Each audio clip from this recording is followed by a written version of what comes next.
Thanks for downloading the Swearing In Podcast, where you'll hear the origin stories of those who chose to serve. So ground your gear, take a seat, and listen up. The Swearing In Podcast starts right now.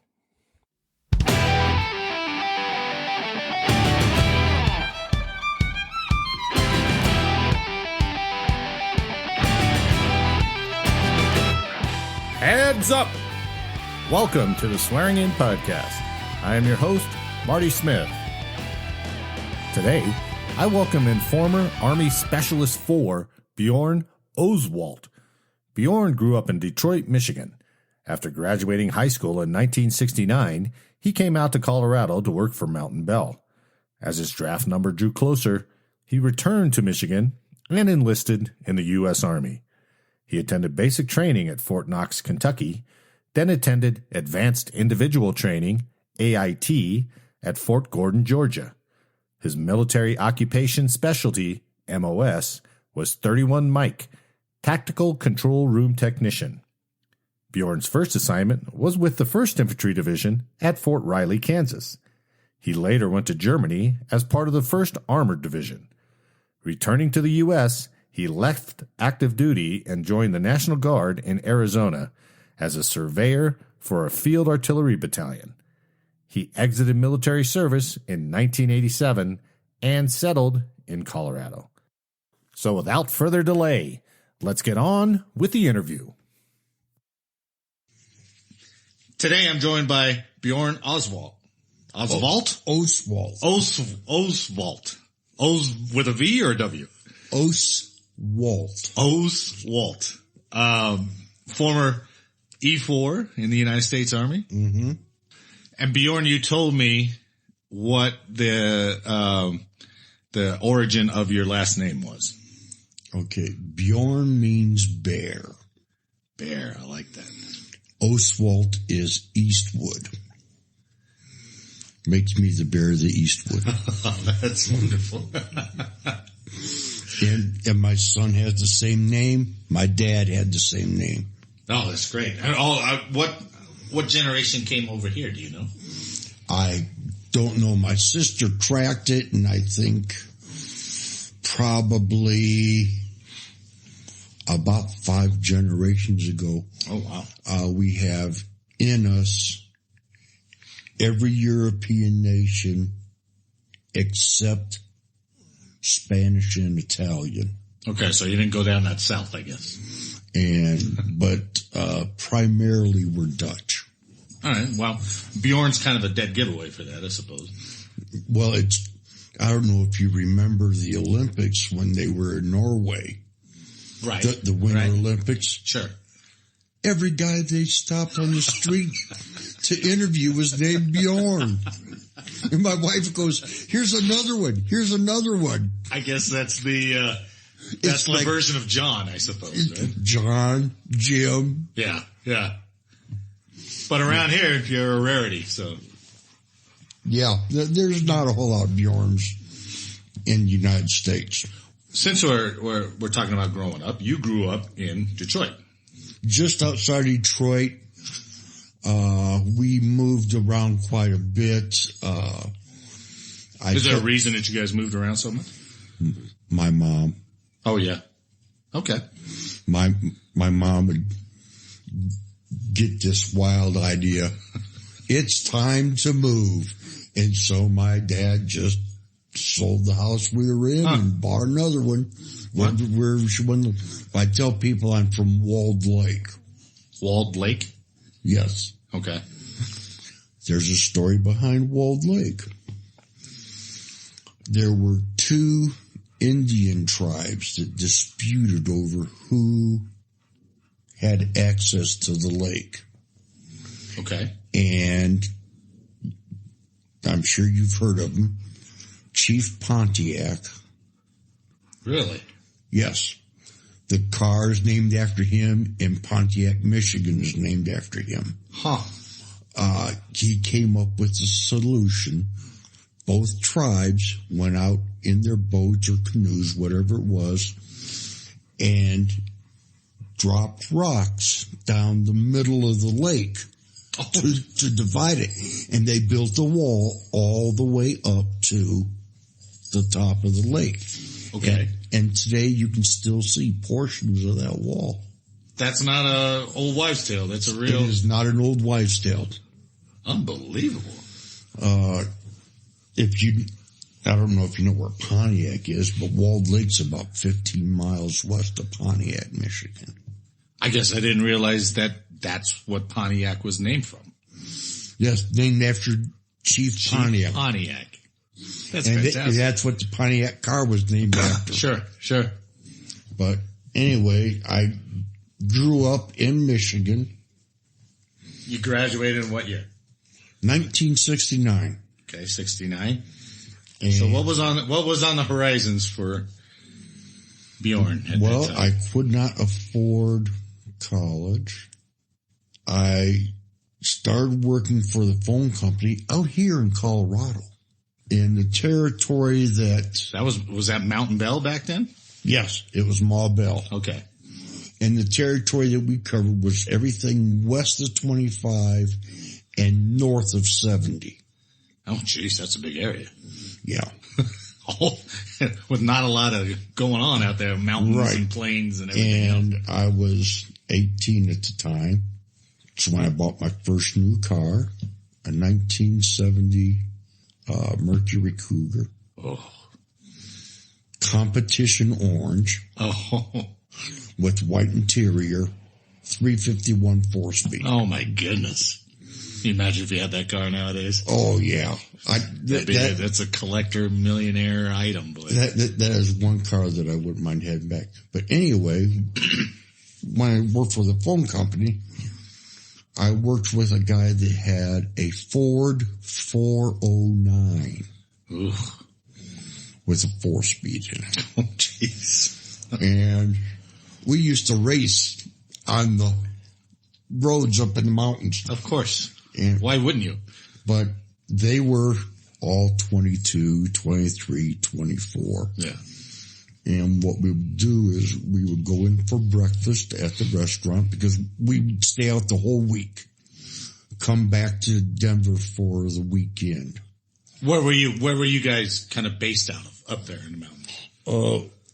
Most of our work was around Loveland. Oh, okay. Or in Steamboat. Yeah. And that was back when they still had the draft for the military. Did you have a draft card at that time? Yes. When you turned 18, it was mandatory that you register for the draft. So, but they still got to send you something, right?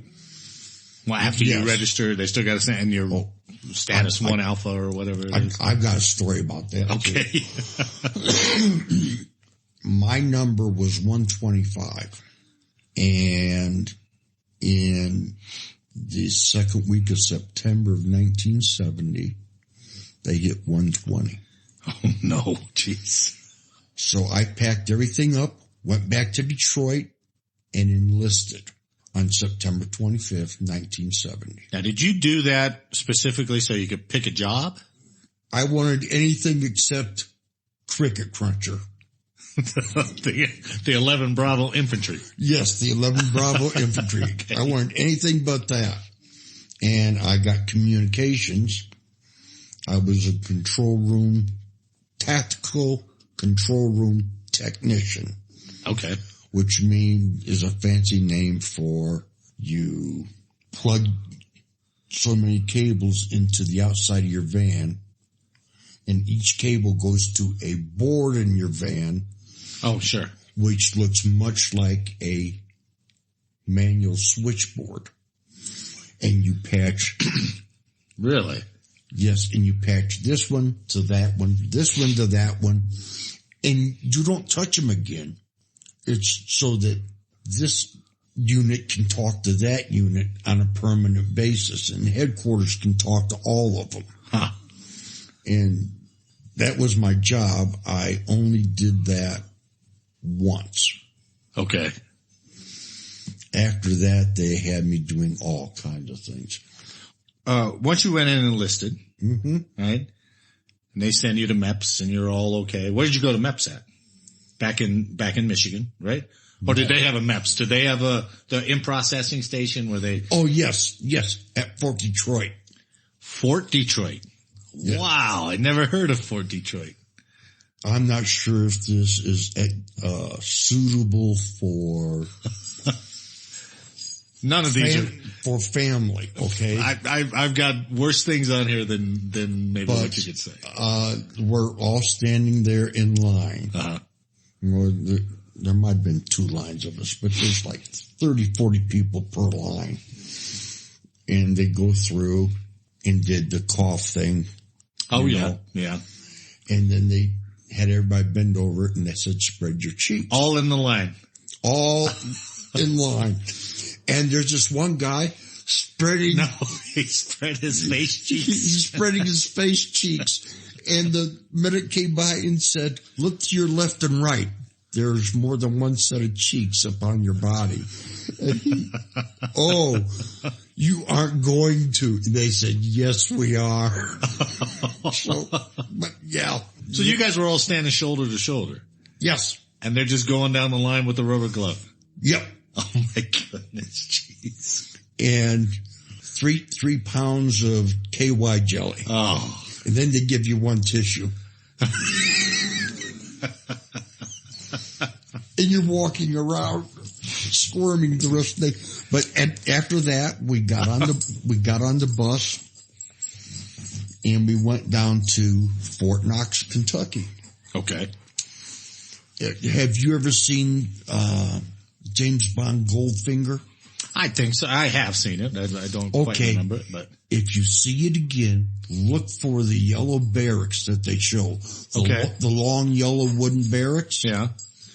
That's where I took basic. Really? Yes. Wow, at Fort Knox. Yes. And as I was mentioning to you before, Marty, they had 3 infamous hills. Yes. Yeah. Heartbreak, 3 hills. Heartbreak, Misery, and Agony. That's the 3 hills. That's the 3 hills. Oh, jeez. And we would do our hikes with full backpacks. Yeah. And we'd start out, mid-afternoon. And we march up 1, set up camp. Cause you had half of a pup tent.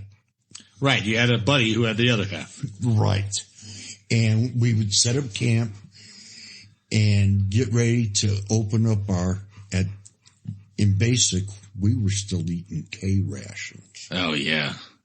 Did they have the what they call it, the P-38? P-38? Do you still have it? I have a P-38 right here. Of course he does. That I got my first. Look at that. My first week in basic training. That's the same one. I've had this thing for 50 years. No kidding. That's great. And so anyway, we didn't even have C's in basic. Right. Yeah. Straight up K's. For World War II. Yeah. And we're getting ready to eat our K's and they go, you know, guys, we're on the wrong hill. So we have to pack everything back up, march down that hill, up the second one, set up camp. You know, guys, we're on the wrong hill. They did it again. Oh my goodness. And so we marched down that one. Of course, we tear camp up again. Yeah. March down, march up the third one.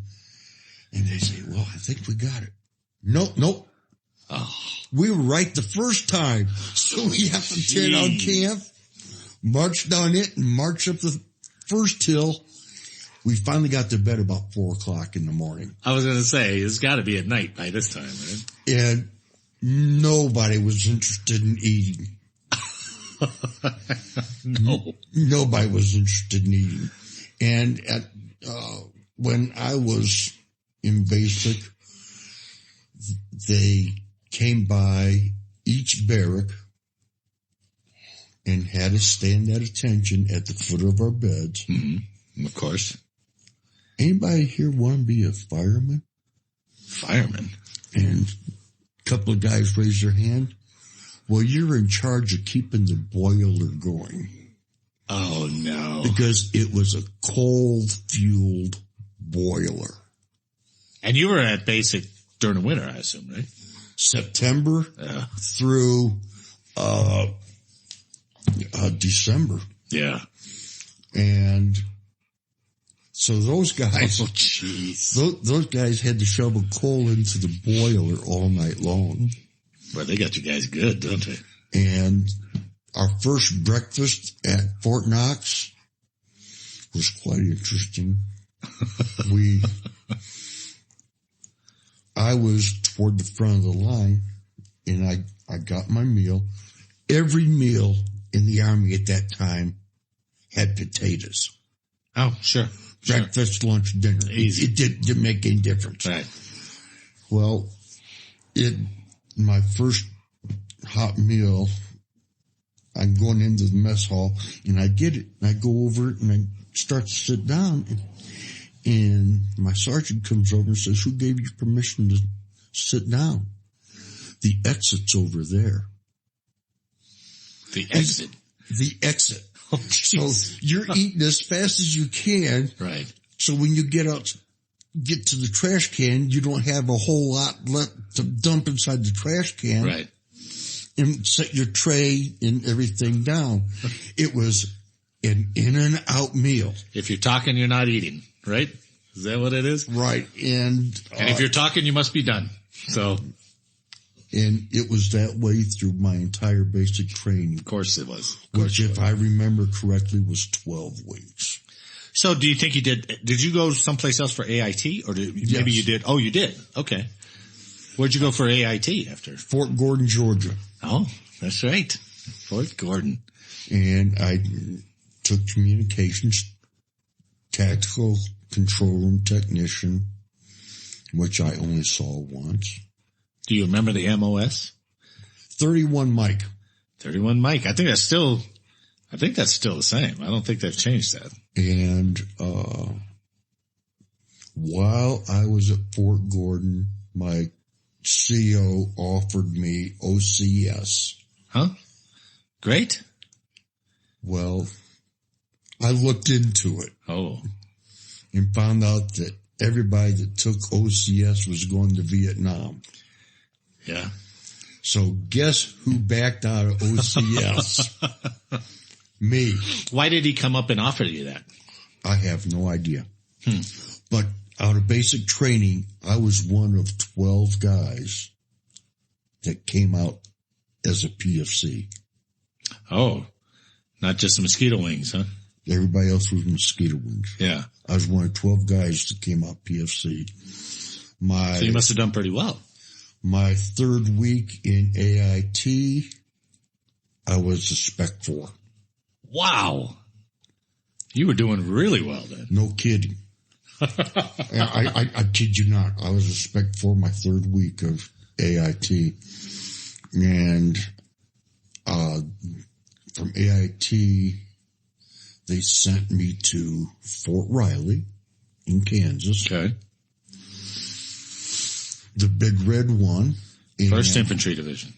1st Infantry Division. And that's where I saw my AIT one time. The switchboard job. Yeah. Yeah. That's it. We had, at that time, was the first year for Reforger. I don't know if you ever heard of Reforger. I've heard of Reforger. Okay, well, Reforger 1. It seems like they may still do that. I'm not sure, but. Reforger 1, they took an entire division from the States to Germany. Right, right. So. They definitely don't do that anymore.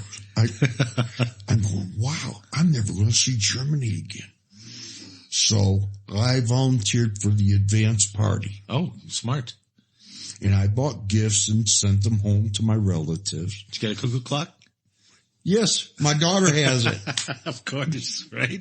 But she lost the weights. Oh, no. Well, that's easy to replace, right? But, yes, I did get a cuckoo clock. Cuckoo clock and steins, right? That's what you come home with. Oh, I have a beer stein someplace, Marty. I still have That's one of 2 beer steins. Oh, that's wonderful. Because a gentleman I worked with, his son wanted a beer stein from Germany, so I gave him one. But yes, I have the beer stein, and so Reforger, the advance party, we got all the equipment set up, changed the oil in the vehicles, made sure that they were running, possibly changed spark plugs in the gasoline. Were they taking all your equipment as well? And shipping? Some. Oh, okay. Because some you had out there in Germany, right? Yes. Oh, yeah. They have mounds and mounds of equipment in Germany. And so we had the 1 week of Reforger, which Reforger is rigged. The Western Force always won. Oh, of course. And then I stayed behind.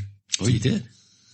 To put equipment back in the storage. Okay. And after Reforger 1, which my sergeant in Fort Riley, I can't remember his name, but he stuck me in a patch of ragweed, and I have hay fever. Oh, no. I came out of the van one time stumbling. My eyes were swollen closed. Really? And he said, Oswalt, what's wrong with you? I said, Sarge, I've got hay fever. And I'm in a patch. Yeah. So he sent me off to the hospital. But anyway, within 2 weeks of coming back from Reforger, maybe it was a month. Yeah. They shipped me to Germany. For your next assignment? Yes, for my next assignment. And I spent 2 years in Germany. Right. And here I thought, well, I'll never see Germany again. But the German people are very clean. You've heard stories about them sweeping and scrubbing the roads. I heard that, yeah. Yeah. They do. And I think they hated that the Americans dirtied up the roads and crashed their cars. And Well, actually, the Germans were really good to, oh, really? In my experience. And we're also talking about the same time as, Berlin Wall's up. You still got the East-West Germany thing. Yes. That's still all very real. Mm-hmm. I could not go to West Berlin because of my security clearance. Oh, you couldn't? Huh. Right. Huh. Because I would have to have traveled by train, and that meant going through East Germany. Oh, yeah, you can't do that. But if I didn't have my security clearance, I could have gone to West Berlin. But anyway, so they sent me to Germany, and I'm there for 2 years. What unit were you with at that time? First Armor. Oh, Ironside. Is that old Ironsides? Okay. It is old Ironside. I was with First Armor. As a matter of fact, my wife just found one of my subdued old Ironside patches. Yeah. In the black and green. Right. I was part, when I was at Fort Hood, I was part of Second Armor. Okay. So I've got my triangle patch too. Yeah. Looks kind of like a pyramid, doesn't it? Yes, it does. First, Second, and Third Armor, they're all the same triangle. So I was in First Armor, and in Germany, you won't find the woods like you do here in the United States. Right, they're different.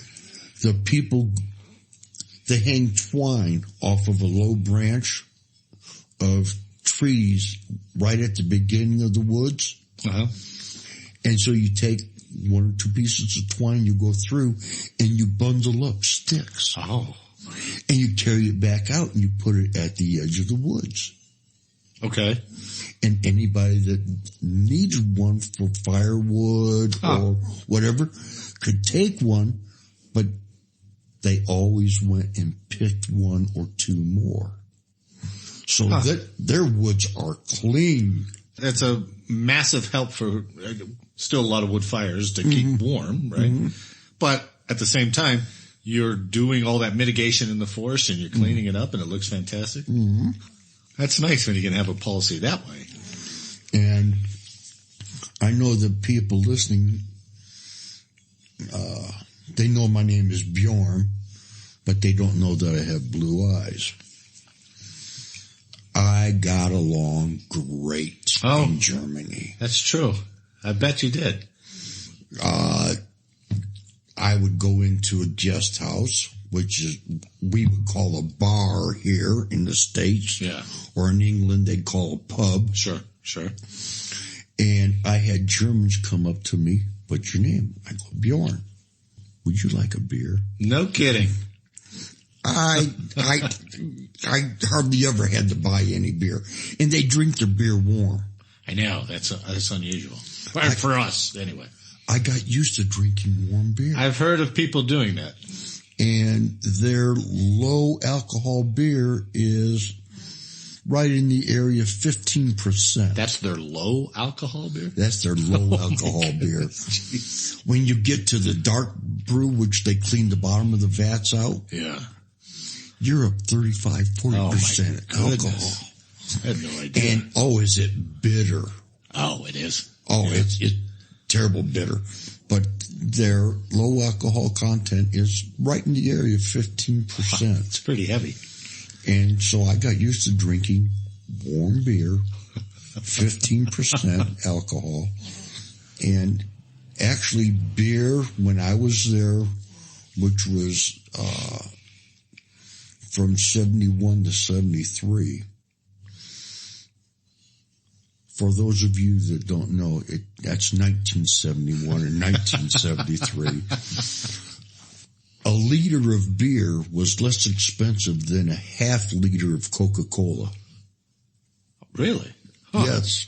Huh. So because they're importing Coke and they're applying all that cost to it and everything. And every town has its local brew. They're all known for it, right? And when I was at Germany, if a person was old enough to reach the counter, they were old enough to drink. That's good policy, I suppose. And they did not have any speed limits on the Autobahn. They had the Autobahn back then. I didn't know how far back it went. Oh, actually, that goes back to World War II. That's where Eisenhower came up with the idea for the interstate. I never put that together. Yeah, that's where, because we used the Autobahn in World War II. Yeah. Because it was faster than going through the woods. And Eisenhower was so impressed with it, he wanted to build the interstates. Yeah, that's one of his big legacies. Mm-hmm. So, I got along great. Did you ever learn any of the German language at all? Sehr kleine. What's that? Very little. Oh. You learn what you need. But you have to remember, I've forgotten some because, man, that was 50 years ago. Sure. But I went to NCO Academy in Germany. Okay. I went to the Panzerkaserne. Ooh. Which is where the elite Panzer officers were housed during World War II. And the hallways in our barracks were a lighter color on the outer edges for maybe 12, 14 inches. And the center was pitch black. We were not allowed to walk in that pitch black. Okay. But the drill instructors that we had taps on their boots, and they would walk up and down that pitch black all day long.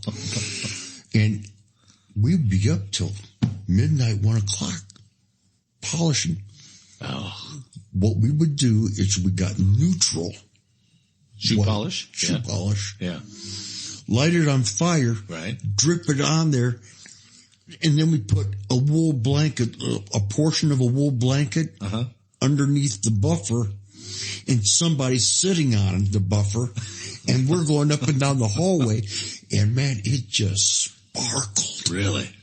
Germany was beautiful. It was absolutely, I loved Germany, but I was glad to come home. How much total time did you spend over there in Germany? Just shy of 2 years. Okay. I came home for leave from Germany, and this is one of the better stories, okay? All right. When I would travel in my dress greens, which you needed to fly military standby in that era, I had people spit on me. Because of all the unrest here at home and the way that they were, yeah. But I got into Detroit, probably about 1, 2 o'clock in the morning. And I went up to one of those limousine services, and the fellow at the counter said, "I'm sorry, we just closed. Wow. I can't get you a ride." And this black guy, I'm white, by the way, this black guy who stood about 6'7", wow, big guy, hollered at me, "Follow me," and he grabbed my bags, and we're running, and I'm asked him, I said, "Why are we running?" He says, "Because if he catches up with you, he's going to make you pay." That black guy took me not only to my house, but I'm going to cry. He put my bags on the doorstep for me and wouldn't even accept a tip.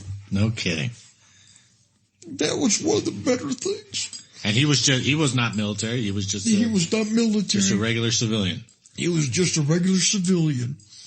That's wonderful. And like I say, he drove me to the house, put my bags on the porch, shook my hand, and wouldn't even take a tip. Now, it's hard for us to understand some of that, my generation and stuff.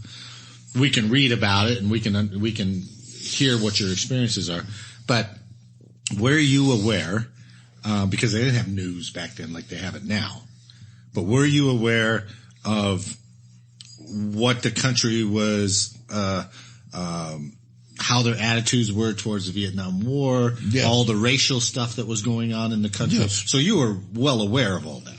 Oh yeah. I used to listen to Crosby, Stills, Nash. Sure. Four Dead in Ohio. Right. Yeah, that's right. And Peter, Paul, and Mary, Puff the Magic Dragon. Well, I'm sure Stars and Stripes covered it, right? You guys got Stars and Stripes, and AFN was out there too, right? So you were hearing the stories. Right. But while I was in Germany, our platoon sergeant went up and down every squad. What color's your skin? What color's your skin? What color's your skin? And everybody said, I'm black, I'm white, I'm brown, because we had a Puerto Rican. And he got up in front of the platoon and said, each and every one of you is wrong. Your skin color is green. He said, look to your left, look to your right, look in front of you, look behind you. Each and every one of those individuals is your brother, and I expect you to treat them as such. That's a great thing to do.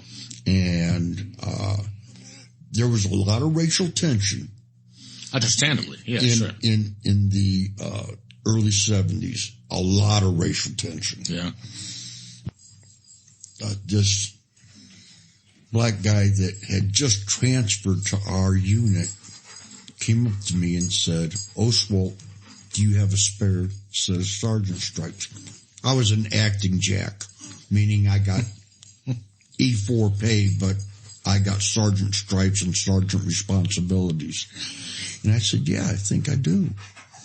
And I went and took them off my field jacket and gave them to him. Oh, okay. So, everybody was your brother. Sure. You treated them like your brother. Right. We didn't give each other kisses on the cheek. Of course not. But we would shake hands and do what we what I now call a man hug, where you shake with your right hand, Sure. and put your left arm around their back and give them a hug. So there was a measure of respect for each other. Respect, right? And I guess you'd have to say a responsibility To each other. to each other. We had a cook that was Mexican, and people were coming from other units to eat in our mess when we were out in the field. Because he was that good. Oh, this guy was fabulous. Really? Oh man, while they're eating Spam and scrambled eggs made out of powder. Yeah. Oh, yeah. This guy is making us gourmet meals. Really? And I forget his name, but I asked him, I said, why are you doing this? He said, because I want to be a chef in a high-end hotel one day. No matter what time you got off your shift, you could get off 1, 2, 3, 4 o'clock in the morning. He always had something in the oven warm. Really? That you could go in. He slept right next to the... Probably always had a pot of coffee on, right? Yes. I mean, he always had something for you. Oh, that's 24 hours a day. That, it's invaluable. People who don't know, if you can get a guy who's a really good cook and who cares about what he's doing, I mean, he can service you 24 hours a day, him and his crew. That makes such a difference to the unit. And like I say, we had people from other units coming into our camp. He had a reputation. Oh, he did. Man, that guy could cook. No kidding.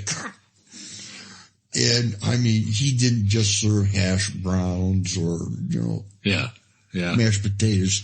He made it special. I couldn't tell you what he did to them. So he had some spice in there. He had some taste to it. Right. And I mean, I think in the Army, he was the best cook I ever had. Sure. I mean, fantastic guy. Huh. And I also spent,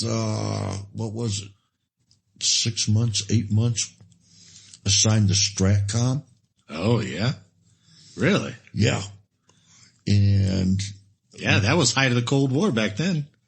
That was important stuff. We would get things. Well, you see, I had not only a top secret clearance, I had a NATO top secret clearance. Oh, jeez.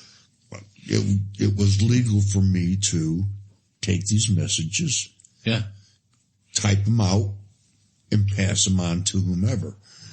Do you know what most of the messages we got on Friday nights were?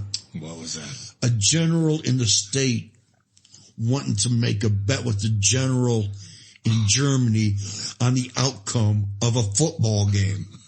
Yeah, it was coming over top secret. And it would come over top secret.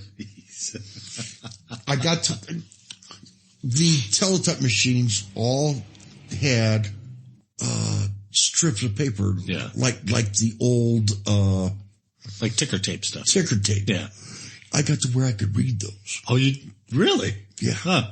That's pretty good. And we would type out the message and we would seal it up. And if it said top secret, we had to stamp top secret on it and it'd go to the general. And then he would send back a top secret. Well, I bet $10 on this. Top secret. And all you're doing is, right. What you're doing. And then we had one guy in one unit that would, because they grade you on what percentage of messages you send. Your accuracy level. Yeah. Yeah. And we had one guy in one unit that would, say, well, can I send you 2 or 3? And you're thinking, yeah, you can send me 2 or 3 messages. Yeah.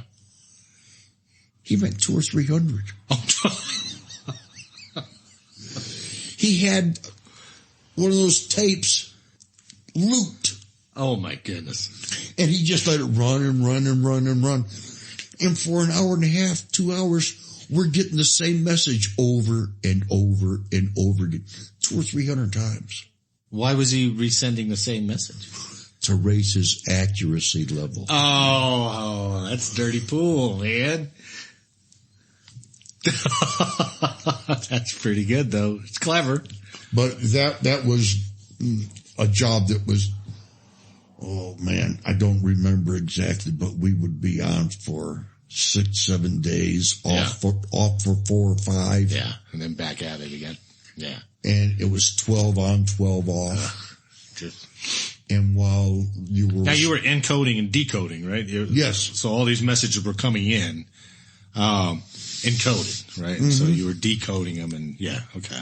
And, while we were, anybody that was attached to STRATCOM, even though you were still assigned to your company, they couldn't touch you. Sure. I didn't even have to have guard duty. That's high priority right there. Yeah. Betting on football games, you better believe it. Where were you part of STRATCOM at? Was that over in Germany or was that? In Germany. Okay. Wow, jeez.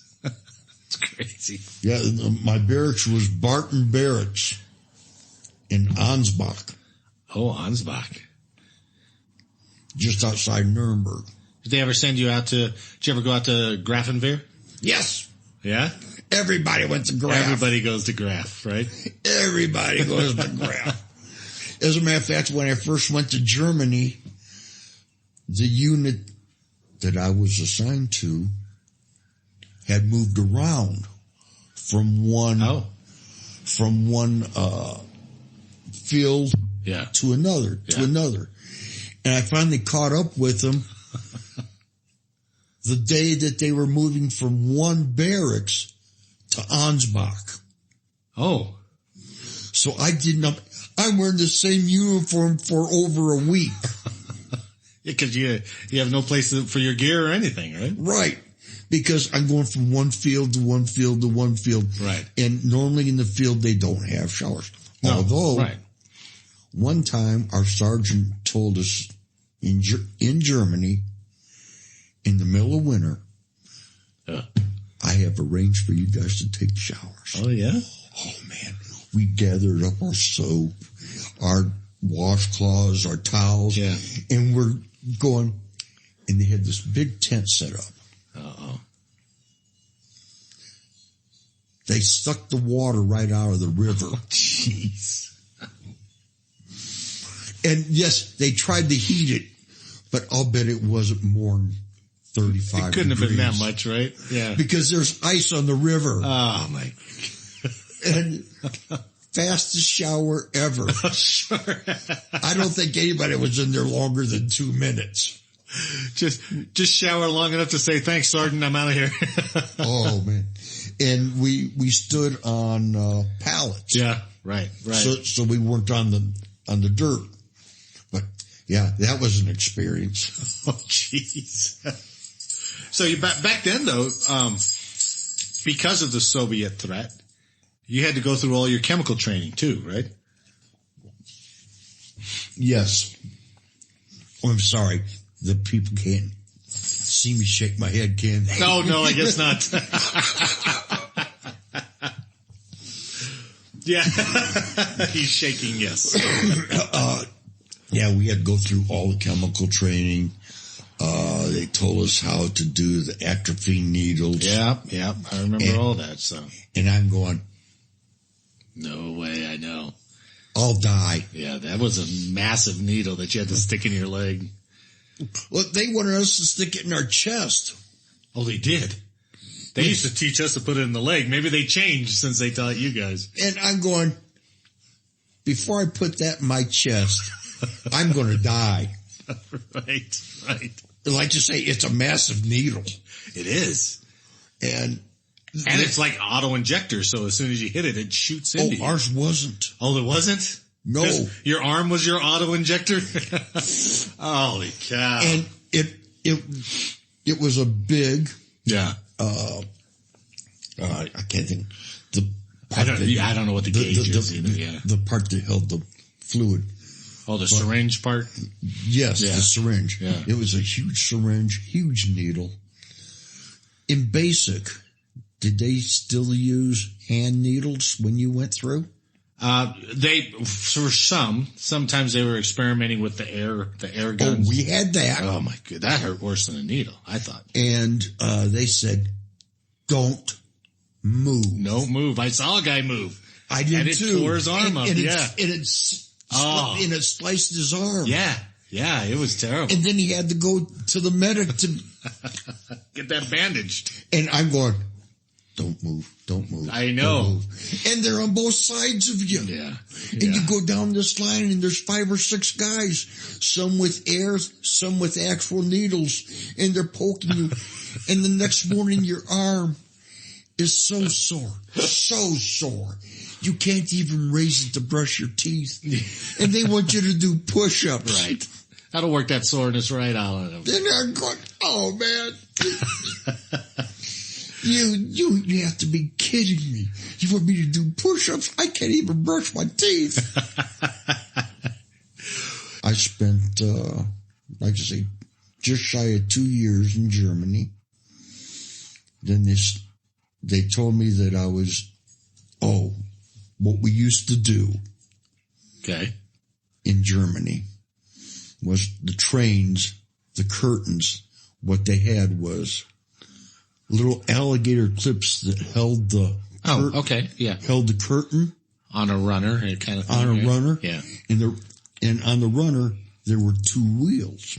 Okay. So we would take that, clip it to our collar. Yeah. When we had 90 days or less, and that let people know.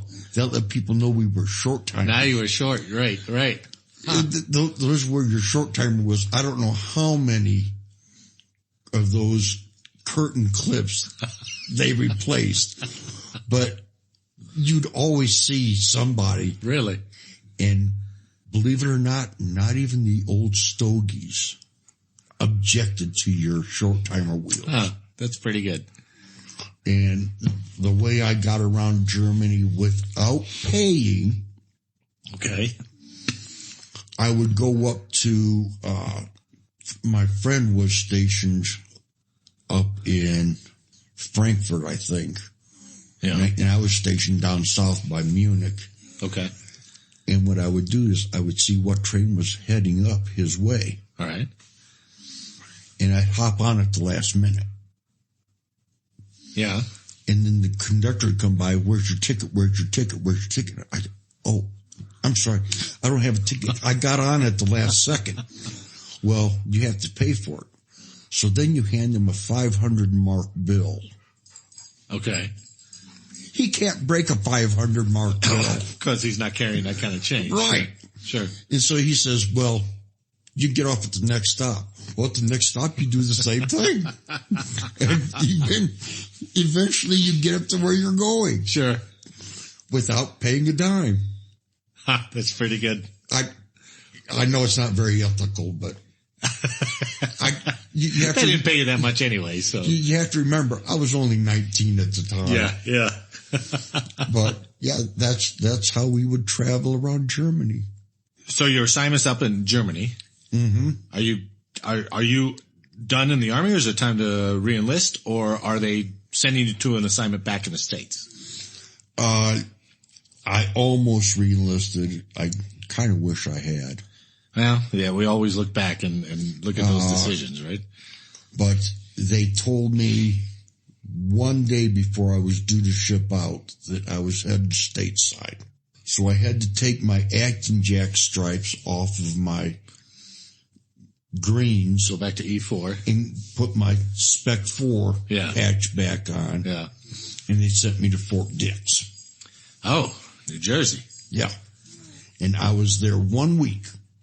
1 week? 1 week. And I got out on the 24th of September.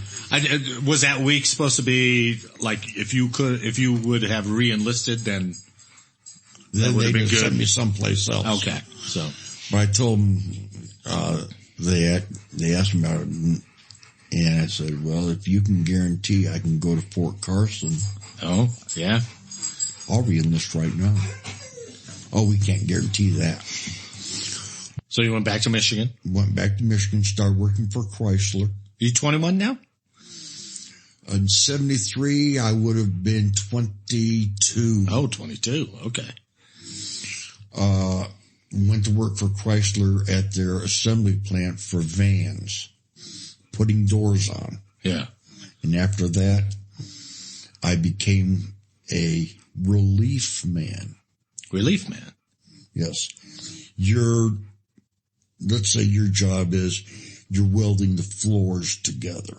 Okay. At the seams, or you're putting the doors on, or you're putting the roof on. Yeah. Or you're welding the roof inside the drip rail. All right. I come to you, tap you on the shoulder, you're on break. Oh. And if you say no, okay, your break's over. I go on to the next guy. You just gave up your break. Right. Right. You could give everybody their breaks in about an hour and a half to 2 hours. So that was your job, just to go 15 minutes for him, 15 minutes for him, 15 minutes for him? Yeah. Huh. An hour and a half, 2 hours, you could do everybody. Yeah.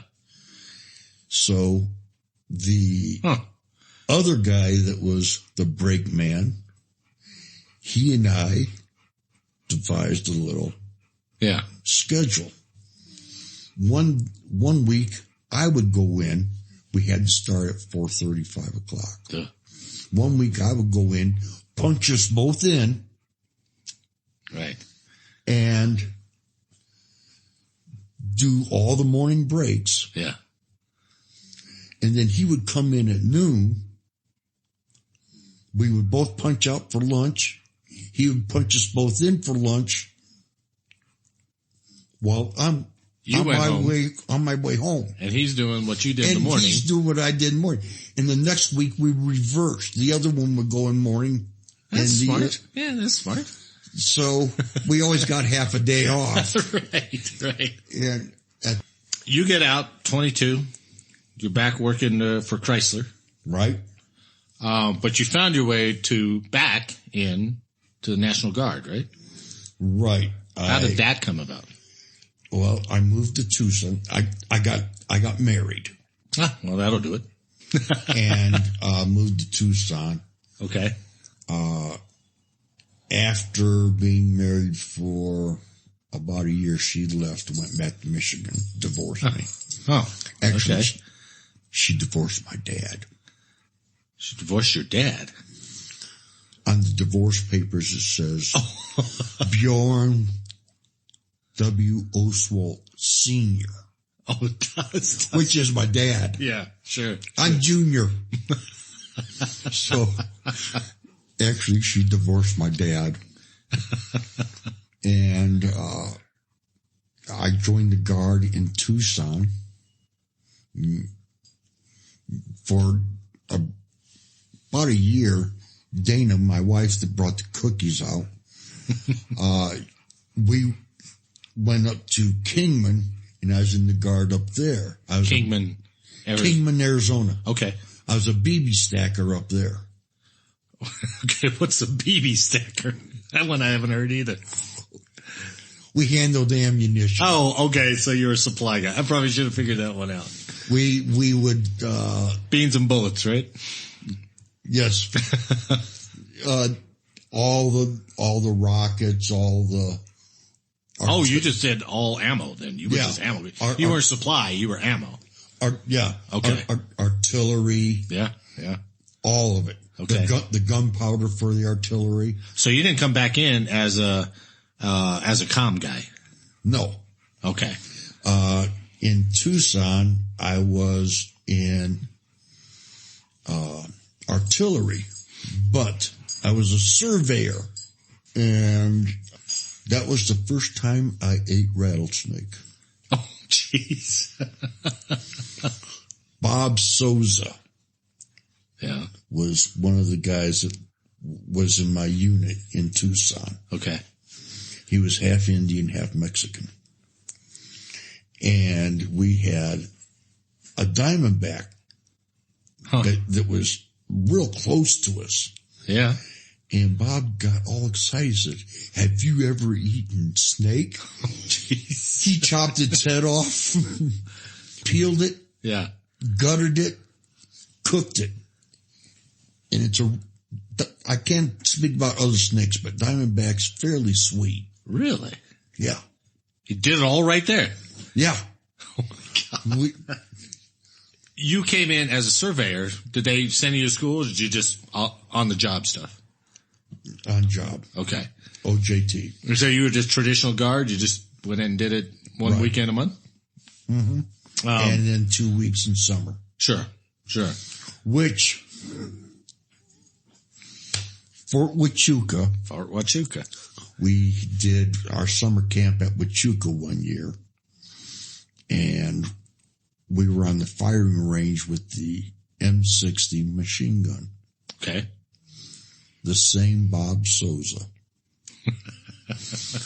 Have you ever fired the M60 machine gun? Sure. You know, what is it, every third round or every fifth round? Fifth, I think, is a tracer, or 10th, whatever, however they set it up. Yeah, it's a tracer. Right.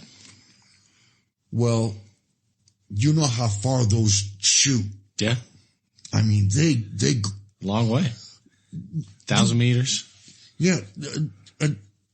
They can kill a guy in a mile away easy. They're called the silent killers because the bullet hits you before the sound does. But anyway, he's following the tracers. And you know how they have the lane signs for where you're shooting? He shot the legs out from underneath our lane sign. Oh, no. They said, whoever's shooting the legs out from under the sides, would you please quit? He was doing it on purpose. Oh, yeah. Bob was doing it on purpose. The group of guys that I was stationed with in the National Guard in Tucson, they were a lot of fun. Were they really? They were a lot of fun. Yeah. How long did you stay down there with him? Well, I did a couple years in Tucson in the Guard, and then a year in Kingman, Arizona, and then went back down, and I was in the Guard for a total of about 12 years. All there in Arizona? All in Arizona. Oh, okay. So 12 years, that puts you in the mid-80s, right? Late 80s. Late 80s. Yeah. So when did you get out of the Guard? About 86, 87. Oh, no kidding. And that was it for the military. No more military. That was it for the military. How'd you find your way up to Colorado? Did you come up here after that? Do you remember monkeys? Monkeys? Monkey Awards? Oh, Montgomery Wards. Yes. One of the fellows that I was in the Guard with got me a job in their automotive shop as what they called an installer. All right. Put in sunroofs, cruise controls, because not all cars had cruise controls and such then. Sure. And after about 6 months, they asked me if I wanted to be a mechanic. Sure. So they taught me brakes and alignments and tune-ups and all that stuff. And they had an opening for the Monkey Wards here in Southwest Plaza. Oh, no kidding. They knew I wanted to transfer, and they said, do you want to go up? I said, right now. Yeah. Oh, yeah. So I came up the day after Thanksgiving in 91. My wife, our son, and daughter stayed in Tucson while I was finding a place to live. Sure. And when I found a place to live, I flew down, got them, packed up a U-Haul, drove up here, and one of the greatest things about it was, as we're coming over Raton Pass, the sun was coming up. This is in February. Oh, man, that's beautiful. And the mountains were snow-covered and pink. Yeah. And Dana said, isn't that beautiful? Yeah. I said, you're in Colorado now. Wow. Did you have a obviously you made friends. Did you have a best friend that went through like all the way through with you and got assigned with you or anything like that? I do have a friend that I would like to tell you a story. Okay. This sounds like it's going to be good. Actually, I'm going to tell you two stories. Okay. We were stationed at Fort Riley. Is that where you met him, or did you meet him in basic? I met him in AIT. Okay. His name was Norm Karen. Norm, if you hear this, brother, I still think of you, and I love you like a brother. He's from Woonsocket, Rhode Island. Woonsocket? Yeah, it's spelled Moonsocket, but they call it Woonsocket. Okay. Don't ask me why. But anyway, my sister lived up in the mountains. Uh-huh. So on weekends, we would come out and visit my sister. Okay. And come out from Kansas out to Colorado? Sometimes it'd just be Norm and I. Sometimes it'd be 4 or 5 of us. All right. Because I was the only one that had a car. Of course. And so we would come out. And one trip, it was just Norm and I came out. And my sister said, well, let's go up to Rocky Mountain National Park. Nice. Because we were military, we got in free. Which I do have my senior card now. So I get in That's free. right. All over the place, yeah. I get in free everywhere. Yeah. And so we're right up at the very top. And we're toward the Granby end where the switchbacks are. Okay. Norm gets out to take a picture, and I drive off. Oh, jeez.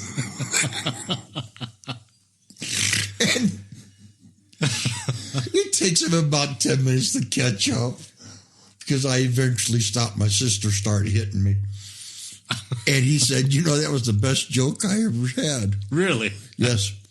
But on the way back from Colorado to Fort Riley. Yeah. Didn't make any difference if it was just Norm and I or if it was a group of us. We always stopped at the same IHOP. Oh, yeah? In Kansas. Okay. Every single time. Yeah. And when we finished our meal, I would take the salt and pepper shaker. You did? Every single time I took it. And one time, we're walking out, and I didn't take the salt and pepper shaker. And this bus boy comes out and goes, Mister, you forgot your salt and pepper shaker. You guys went there that many times? We went there that many times. And they knew I was doing it. And Mister, you forgot your salt and pepper shaker, and he handed them to me. Why would you take the salt and pepper? Don't ask me. I was 19. I was 19 at the time. Right. And, I had probably 20, 30 sets of salt and pepper shakers. But I thought it was real amusing when that kid came out and goes, you forgot your salt and pepper. It brings them out to me. So not only did they know I was doing it, they helped you do it. They assisted it, evidently. What's your reflection on your military service? Any regrets? Anything you wish you would have done? I wish I'd have stayed in. Yeah. Other than that, no regrets. Yeah. What do you think? I know you were trying to wrangle that Fort Carson assignment. Mm-hmm. Where do you think they would have sent you if you had re-upped at Fort Dix? Well, I told them, if you want me to re-up, I got to go to Carson. Right. You had no idea. They could have sent you anywhere, I suppose. Right? And they said no. I said no. Yeah. If you can't send me to Carson. That time period, the Army took a long time to rebuild from that 70s Army. And it got back in good shape, and I think it's hard I try to explain to my daughter, because I got in 85. So, but I try to explain to my daughter that the late 70s, early 80s, we weren't saying thank you for your service back then. There was still the tail end of all the bad stuff from Vietnam, and Still people spitting on you? right. It wasn't as good relations as it was. So I guess if I say one thing at least we've done in this country, at least for the soldier, recognize their duty. Correct. Right. I think we've done that very well, and I'm glad we've turned that around. Well, I did at one point I was flying military standby. Which is always tough. It is.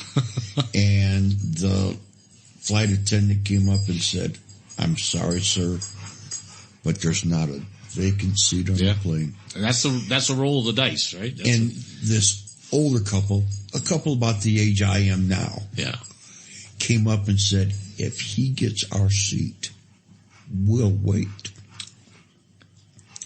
First class. Oh, no, really? First class. They gave up a first-class seat. They gave up their first-class seats so I could fly. Wow. And yes, I did have people spit on me. I was on my way back to Germany from leave, and this woman came up and slapped me. I mean, jeez. I mean, she really slapped me. This was in the States before you flew back? Yes. And spit on me. Golly. And I'm sitting there trying to clean my uniform. Yeah. And a command sergeant major comes up. Oh, wow.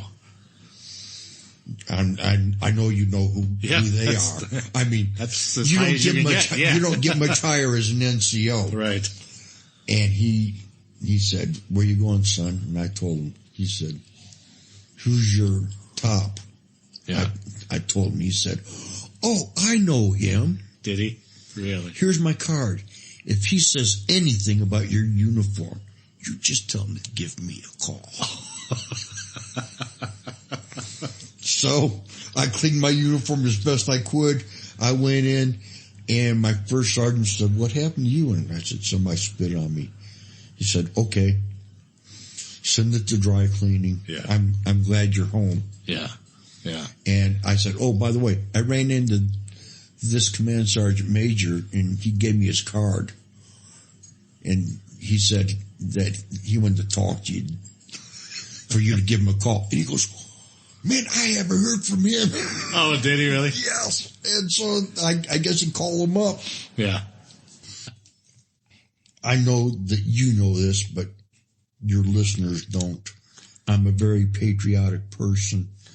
I have about 12 T-shirts that in some way, shape, or form have Army on them. One says, "I believe that men wearing helmets protecting our country should make more money than men wearing helmets protecting a football." True. Yeah, that's good. And I have about 12 American flags. Most of them are real small, but I have one hanging on my wall. All American flags. I'm a very patriotic person. I was born and raised this way. I was born that you give everybody the benefit of the doubt until they give you a valid reason to distrust them. I don't care what your name is. I don't care what your skin color is. Right. I don't care what your nationality, religion. I don't care any of that. I will trust you until you give me valid reason not to. That's the country you grew up in. That's the country I grew up in. We've lost that a little bit. A lot. Yeah. My dad told me you always accept an outstretched hand. Yeah. Right. So if a black guy comes up to me and offers me his hand to shake, do you think I'm going to refuse it? Not on your life. No, of course not. I'm going to accept it. I'm going to clasp my other hand around it, shake it, and tell him how thankful I am. Sure. Because now we're not all green. Now we're all Americans. Now we're all Americans. We all bleed red, white, and blue. That's right. What's your best memory of the military?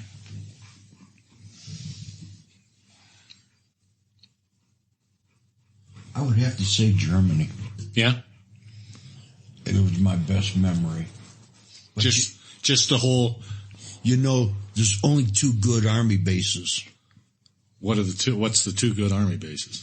The one you just left and the one you're going to. That's right. So always the one that you're stationed at's the worst. Yes. That's right. The one you just left was terrific. The one you're going to is even better. But when you're there, oh, man. Well, former Spec 4 Bjorn Oswalt. Exactly. Thank you for taking the time to tell me your story. It's been a privilege talking to you. Mm-hmm. It's been a pleasure to be alongside someone else who served that way. You know, you got your honor of your service, and you got thanks of fellow veterans like myself. Well, I've got all those brothers and sisters. That's right. And we always will. And I told my wife when I die, I want to be cremated because it's the least expensive. I don't want anybody to cry. I want everybody to be happy, throw a party, and I want 2 songs played. Okay. In the Garden. Yep. Yep. And Taps. Very good. Very good. Bjorn, thanks for your time. Thank you. It's been a pleasure. It's been a pleasure here, too. On behalf of Army Spec 4 Bjorn Oswalt, I'd like to thank you for listening today. I hope you enjoyed the show, and if you did, please leave a like or a comment and share the podcast with someone else. And as always, make sure to download the next episode for more service origin stories. So until next time, Octane, ball out!